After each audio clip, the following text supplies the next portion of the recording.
সবার আগে খবর পেতে চোখ রাখুন লোকালয় বার্তা, সত্যের সাথে ন্যায়ের পথে। আসসালামু আলাইকুম। কুড়িগ্রামের মানুষ ত্রাণ নয় পরিত্রাণ চায়। স্থায়ী কর্মসংস্থার এক নতুন উন্নত করতে ডাক্তার আতিক মুজাহিদ। আমাদের রংপুর ব্যুরো প্রধান মোহাম্মদ ইউসুফ খানের পাঠানো ভিডিও চিত্রে থাকছে বিস্তারিত। আতিক মুজাহিদের এই উক্তিতে কুড়িগ্রাম জেলার মানুষের একটি মৌলিক আকাঙ্ক্ষা প্রকাশিত হয়েছে।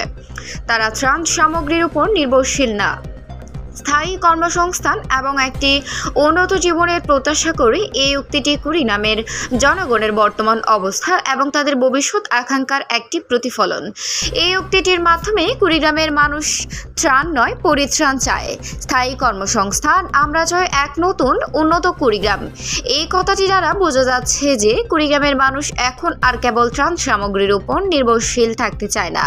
তারা চায় এমন একটি ব্যবস্থা যেখানে তারা নিজেরাই নিজেদের ভরণ পোষণ করতে পারে, যেখানে তাদের কাজের সুযোগ তৈরি হবে এবং তারা একটি উন্নত জীবনযাপন করতে পারবে। এই উক্তিটি কুড়িগ্রামের মানুষের দীর্ঘদিনের কষ্ট ও বঞ্চনার চিত্র তুলে ধরে। কুড়িগ্রাম একটি দরিদ্র জেলা, যেখানে প্রায়ই প্রাকৃতিক দুর্যোগ হানা দেয় এবং এর ফলে সেখানকার মানুষ অভাব ও কষ্টের মধ্যে জীবনযাপন করে। তারা দীর্ঘদিন ধরে ত্রাণ সামগ্রীর উপর নির্ভরশীল হয়ে আছে, যে তাদের আত্মমর্যাদা এবং স্বাবলম্বিতা দুটোকেই ক্ষতিগ্রস্ত করে। তাই তারা এখন আর ত্রাণ চায় না, চায় এমন একটি পরিবেশ যেখানে তারা কাজ করে নিজেদের ভাগ্য পরিবর্তন করতে পারবে।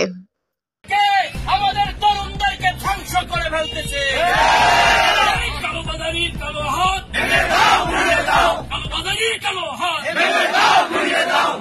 আমরা স্পষ্ট ভাষায় বলে দিতে চাই, এই ফুলবাড়ির যুবক আমার ভাইদেরকে কেউ যদি তাদের মাদক ব্যবসার সিন্ডিকেটের সদস্য বানাতে চায়, আমরা তাদের হাত ভেঙে দিব।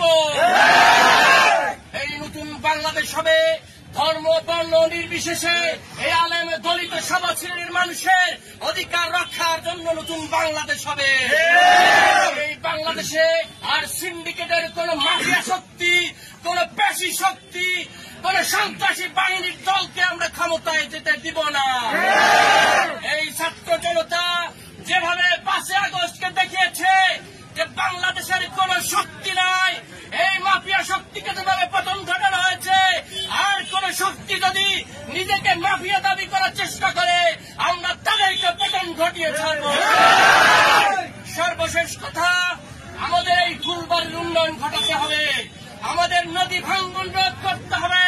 আমরা ত্রাণ চাই না, আমরা পরিত্রাণ চাই, কর্মসংস্থান চাই। আমাদের যুবকদের কর্মসংস্থান দিতে হবে।